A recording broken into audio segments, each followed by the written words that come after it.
Kings fans, chime in on Arthur Kaliyev and more on this fan feedback edition of Locked On LA Kings.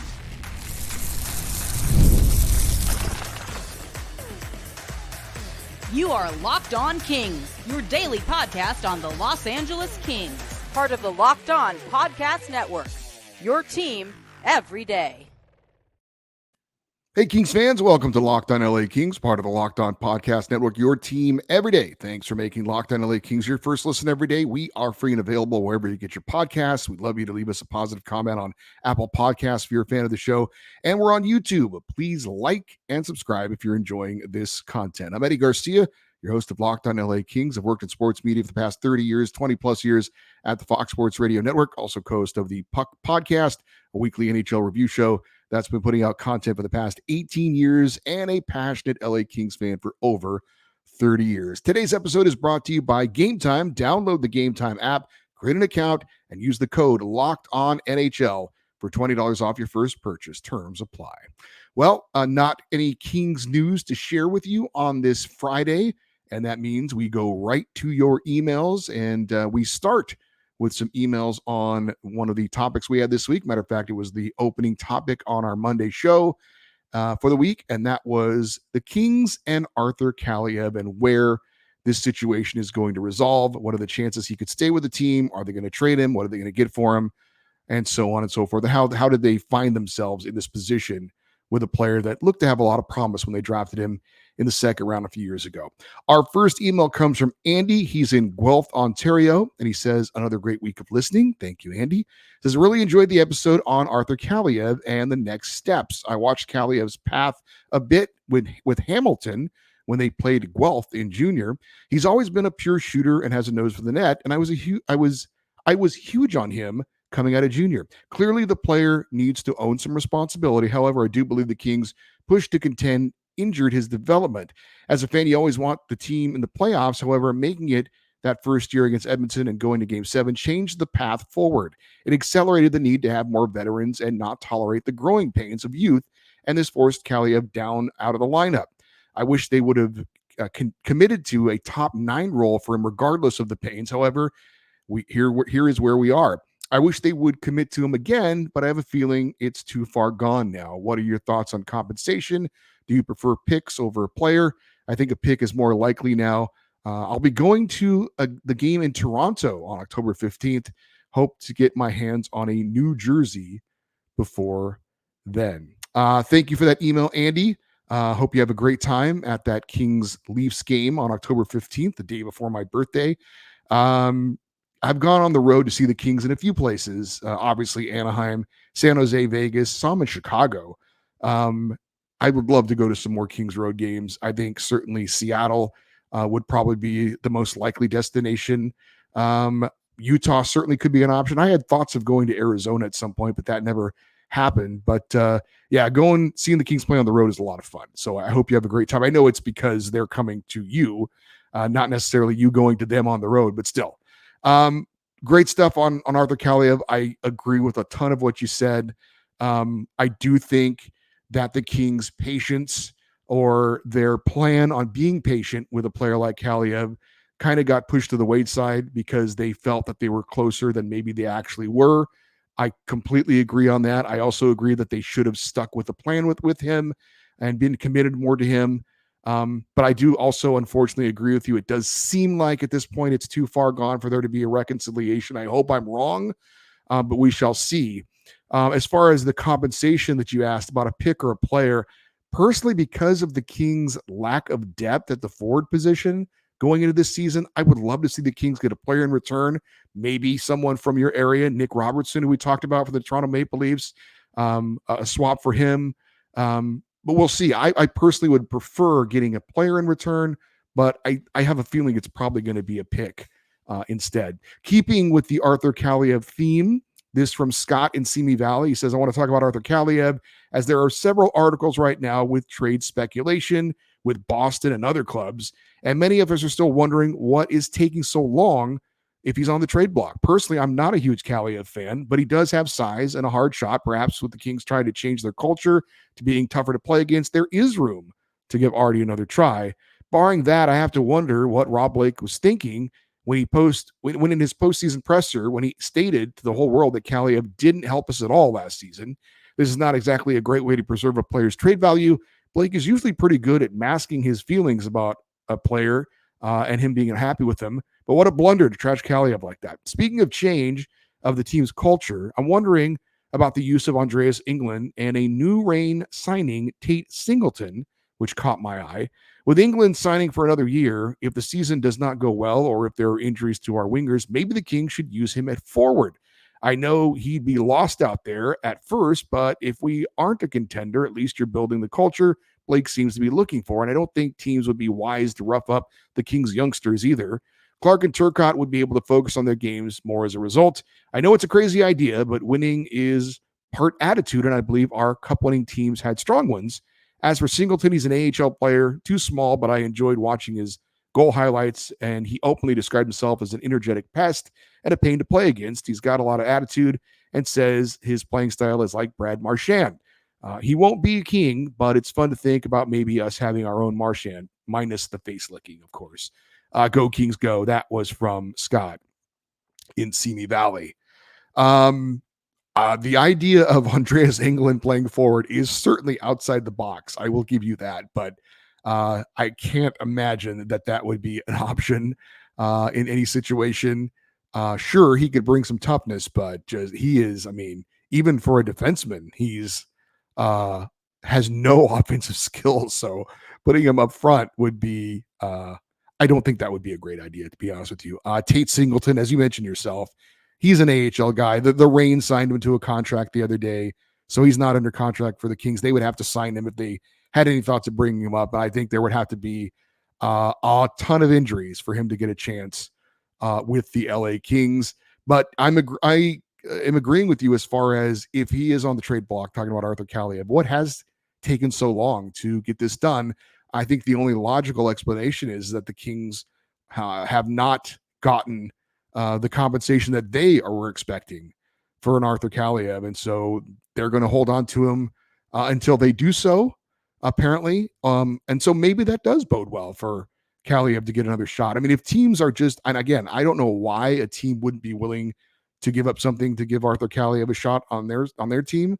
But it is interesting that it hasn't gotten done to this point. And also Brian in Los Alamitos checks in. He says, of all the prospects the Kings had in their system, I was most excited about Arthur Kaliyev. Hockey Insider spoke about his amazing NHL ready shot and that he had the potential to be a consistent 30-plus goal scorer. But somehow along the way, I started to think Rob Blake or Todd McClellan were trying to convert Artie into a two-way forward. Now, after hearing Blake admit he misused PLD and that he failed to give him the opportunity to succeed, it's not hard to believe that Blake is doing the same with Kaliyev. I know it's important for NHL players to be responsible defensively at the NHL level, but how much is too much, especially for offensive-minded forwards who make goal scoring a priority?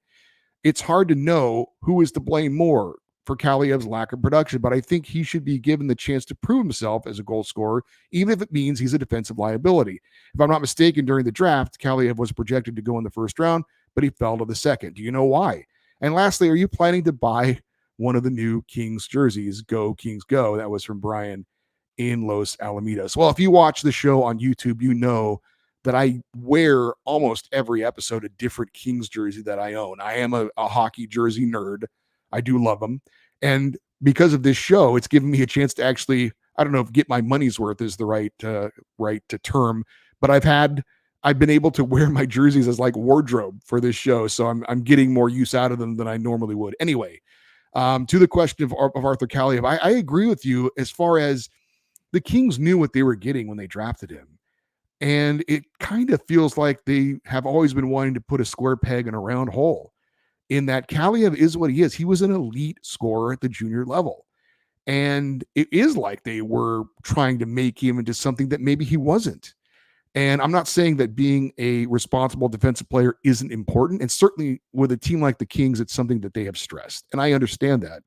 But I do agree with the point that, look, the object of hockey is to put the puck in the net more often than the other team. And I get that there are more things involved with being a very good hockey player and having a very good hockey team than just a bunch of guys who are offensive minded. That said, it doesn't seem like Kaliyev has been given that chance. And, Brian brought up Pierre-Luc Dubois, and I think there are some similarities there about a player possibly not being used properly. When you got Pierre-Luc Dubois, they should have known what they had in him, that he was going to be a guy who needed to get minutes in a certain area with certain players playing with him. And if they didn't know that, then that's on them. And the same thing goes for Arthur Kaliyev to me. The type of player he is dictates him playing in a certain spot and getting a certain amount of minutes with certain players. And it doesn't seem like they've ever really done that with Arthur Kaliyev. We've got Kings fans chiming in on what they think some players' roles should be for next season. We'll talk about that next year on Locked On LA Kings, your team every day.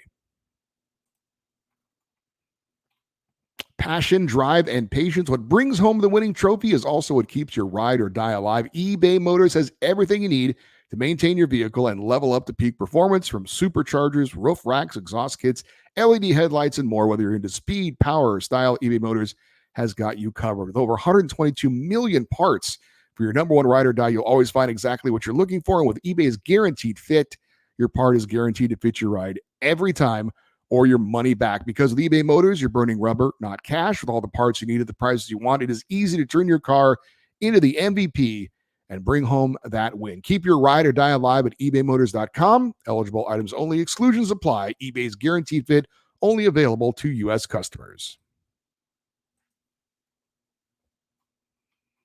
Our next email comes from Bruce in Orange County. He says, your show is one of the only podcasts that is still offering honest praise and fair criticism of the Los Angeles Kings organization that is not being driven or influenced by the Kings marketing department.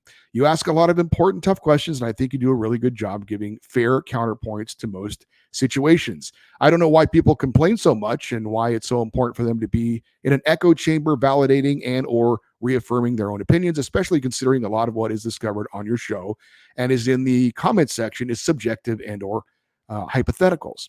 I've gotten frustrated with your opinions at times, but I wouldn't have it any other way. I appreciate your candor, and nobody can call you unfair.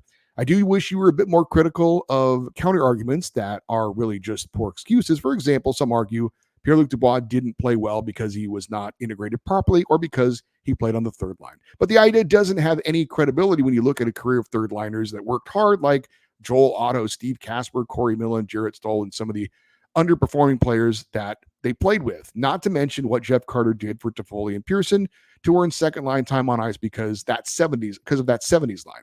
PLD has nobody to blame but himself. Anyway, please keep doing what you're doing. I can see your show growing with every new episode, and I appreciate all you do for the Los Angeles Kings organization and the fans. I think there is a lot of excitement about next season. We had a really solid offseason, great draft, free agency was fine to good. And I honestly think this roster can take the team deep into the playoffs next season. Go Kings, go.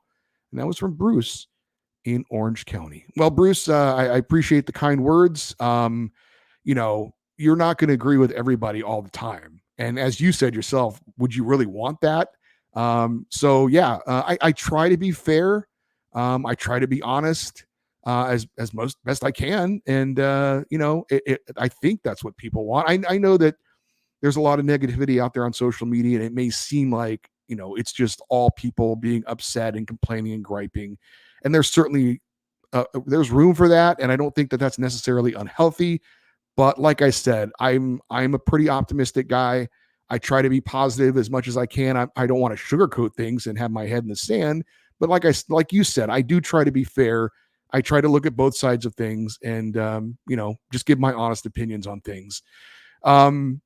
As far as, the comments you made about Pierre-Luc Dubois, we've been over it, and I get what you're saying. I'm not trying to make excuses for Pierre-Luc Dubois, because I do think there is plenty, as you said, there is plenty to blame him for. But again, I just think the Kings should have understood better the type of player they were getting and what they were going to have to do to get the most out of that player. And it doesn't seem like either they knew that or they were willing to do that once they got him. They were trying to make him fit where they wanted him to fit, and it just didn't seem like that was the best way of utilizing him. So, like I said, I think there's blame to go around on both sides. Up next, we've got Johnny Embers. He is in Phoenix, Arizona, says he's an everydayer. We appreciate that. He says, thanks for reading my email and giving a different perspective that I don't always think of when composing them. I'm done being depressed about our roster moves, and it is what it is at this point. I want to talk about what I believe has been the most glaring issue with the Kings game that I have picked up on in the last several seasons. It kills the majority of our attempts to get the puck in the offensive zone. And in particular, it kills our power play momentum by not forcing the opponents to react and make openings or just stop our zone entries altogether. I'm referring to the backwards pass at the blue line. How many times have we built up speed in the neutral zone, and rather than force the other teams to make a move, we just pass it back rather than enter the zone? This is so frustrating to watch because you can almost depend on it. They do it so often, it kills the momentum, wasting energy the forwards use building up speed. And again, that is from Johnny in Phoenix, Arizona. I think specifically, Johnny, you're talking about on the power play. And it's an interesting trend that has cropped up over the last 3, 4, 5 seasons where teams will do that on the power play to get entry into the zone where they pass it back to a player with speed. Usually it's Adrian Kempe for the Kings. Kevin Fiala can play that role as well, where you get it to a guy who's got good speed, who's got good skill. And then when they have that momentum and speed, they can use that to skate it into the zone and set it up rather than to dump and chase and do that. So I think it's an interesting idea that you bring up, that it does kind of take momentum away. I would suggest, and again, I'm no coach, but I would suggest that if there are no openings, if there's not an opportunity to skate it in the zone yourself, that would be when you would kind of back it up and have that as a second option, so to speak. But look, Jim Hiller taking over as head coach, he's talked about being more aggressive, kind of being more straightforward, going to the net more, that kind of thing. So maybe we'll see more of that when it comes to the Kings and entering the zone, whether it's on the power play or on 5-on-5. Our next email comes from Don L., and he's in North Hollywood Beach. He says he's an everydayer. We appreciate that. And I don't know why. I mean, I certainly know North Hollywood, but then the beach kind of threw me off. And now I'm wondering, is this, Don, are you in Florida? Are you talking North Hollywood Beach in Florida? I know there's a Hollywood, Florida, so I've been assuming that this was a Southern California email, but I may have just, the light bulb may have just went on. Anyway, Don L. says, there's a spot on the Kings where, in my opinion, Akil Thomas is a perfect fit stylistically. Of course, it would be up to him to whether he can stick in this spot production-wise. That would be playing the right wing with Deneau and Moore. I've watched Akil all the time and a lot more than other years, right up to there on my big screen on AHL TV, which I highly recommend. Akil plays the right way, defense first, and using his defensive game to create much of his offense.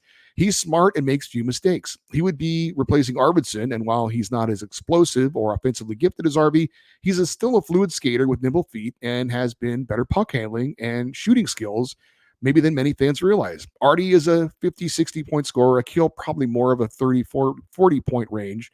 But he is 3 inches taller and at least 15 pounds heavier than Arby and probably just as good on defense. Also, Thomas has been a good faceoff man at the entry level he's played, and hopefully he can take that into the NHL where when the line needs a right-hander to take a faceoff. Of course, Akil could end up centering the fourth line, and he'd probably be a good fit there too, in my opinion. But I really hope the team tries Akil on the Deneau-Moore line early in the season. It might just be his spot. And again, that was from Don, and he is in North Hollywood Beach. And yeah, I mean, that's certainly a possibility. We're trying to figure out what the bottom six is going to look like. And it looks like at this point that Moore and Deneau are going to be on that third line. And I think it's certainly possible Akil Thomas could be a fit there. I don't think anything you mentioned is something that's certainly out of line as far as what he can bring. He's going to play on the third or fourth line for sure. I don't have any doubt about that. But whether he plays on the third line or the fourth line remains to be seen. Whether it's Alex Turcotte playing center on the fourth line or it's Akil Thomas, not sure. But look, I'm excited about him getting his opportunity. I did not see him play as much as you have with that AHL TV, but do appreciate the comments on Akil Thomas and where he might play next season. A few more emails to get in before we call it a show. We'll do that next year on Locked On LA Kings, your team every day. Gametime takes the guesswork out of buying tickets. I have used Gametime to buy tickets to NFL, college football, and NHL games, and I'm a very satisfied customer. The app is super easy to use and easy to navigate. Just go on and tap on the listings, sports, music, shows, and the list of tickets with the best deals, and it's easy to search for tickets for teams and events. And you get the lowest price guaranteed, or Gametime will credit you 100% of the difference. Take the guesswork out of buying tickets by using Gametime. Download the Gametime app, create an account, and use the code LOCKEDONNHL for $20 off your first purchase. Terms apply. Again, create an account and redeem the code LOCKEDONNHL for $20 off. Download Gametime today. Last minute tickets, lowest price guaranteed. All right, a few more emails before we wrap up this Friday fan feedback show. We go to Brian in Diamond Bar, and he says, I found you a few weeks ago on YouTube and subscribed for the foreseeable future. Thank you for that. He's been a Kings fan for around 33 years now, so I think you and I are about kind of the same trajectory there as far as when we got to on the Kings. He says, started watching and playing at 8 years old, played for 9 years. I refereed for 4 years and helped coach a little with my father in my teen years. Needless to say, I love hockey, and I've been collecting King stuff since the early 90s. Blake, Kelly Rudy, Robitaille, McSorley, Gretzky, and Dave Taylor signed pucks for when I was a kid. Recently, I bought a lot of auction items since 2017 and attended games when I could. My wife and I were invited to an event last night. I am now a season ticket holder, and it was next door to Crypto with guest speakers Jim Fox and Jim Hiller, along with a manager for the company that owns the team. They videotaped for 30 minutes a Q&A, but I'm not sure they will be posting it to the public just yet, but I wanted to share some insights with you and the listeners. Hiller said he was very impressed by Turcotte and Clark, and he mentioned he will be seeing a lot of young players a lot more this season, including Thomas. Didn't mention Foggymo in his speech, but it doesn't mean that he isn't included. They only had time to answer a few questions, but if I had the mic, I would have asked him about last season, specifically the first half where the Kings were breaking records. What did the team do right in the first half, and how can he help replicate it this coming season? If you could ask him one question, what would it be and why? I've watched you every day since I found you, and I can't wait to see your show during this year. Go Kings, go. FYI, I don't know why I thought you might have been at the event last night, but maybe I'll run into you at a game or event in the future. And that was from Brian in Diamond Bar. And Brian, I love meeting listeners and fellow Kings fans out at Kings games. We're going to have some watch parties for some of our listeners and our viewers, whether it's at a Kings fans house for a road watch party or somewhere around crypto.com arena.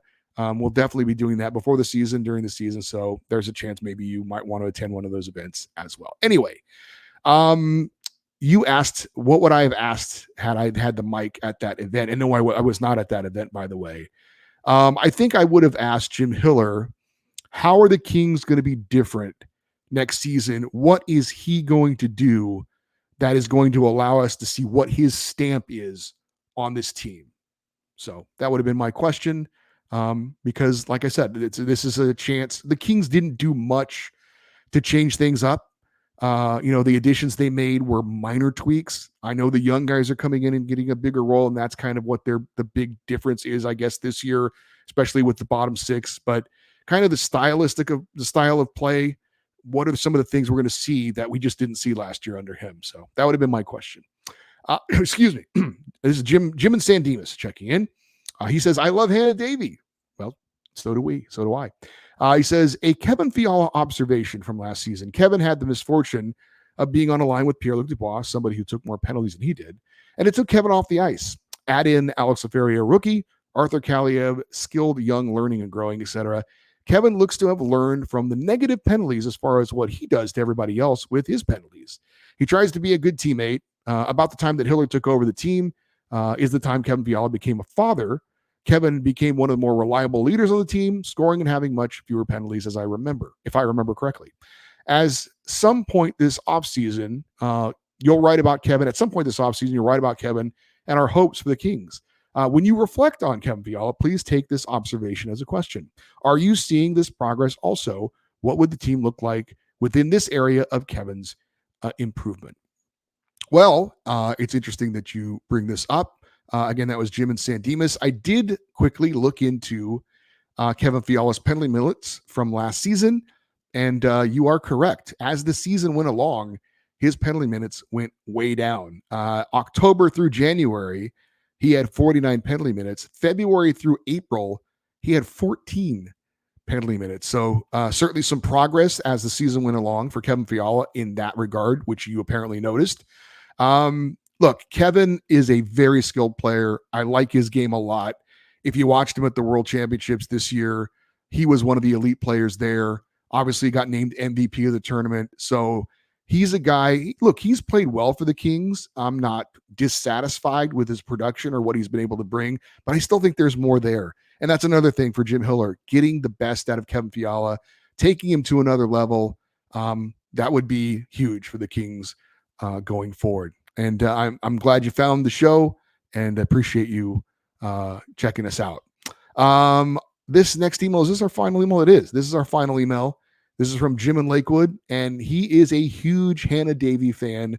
Of course, the LA Kings anthem singer who we had on this week as our special interview. He says, LA is a town that, next to New York, probably has the most working and touring world-class musicians. Imagine singing in front of them at any given moment and knowing who's in the crowd. Just that alone makes anyone who sings the anthem a person with a lot of confidence. I have yet to see her miss a note, stretch, or improvise something goofy like people do when they sing the anthem. Not having a smile on her face, not delivering a tear to my face, and not inspiring every person with a heart in the building. Hannah Davey is one of those kinds, and I do feel about her like I did about Jonathan Quick. But unlike Quickie, she won't ever be gone, hopefully. I always felt Quickie was so good and so unique that he wouldn't be fully appreciated until he left. I put her in that same category of respect, but in her case, as a musician, she loves Freddie Mercury. You can see a huge similarity in their voices. Freddie wasn't afraid to go epic and big and really put it out there. Neither is she. Hannah Davey is an amazing lady representing our city and team and a huge part of every home game for me and 18,000 people in attendance. And that was Jim in Lakewood, who is a big Hannah Davey fan, as are we as well. I've always just thought it was so cool. And obviously Los Angeles is a place where you've got a lot of talented people.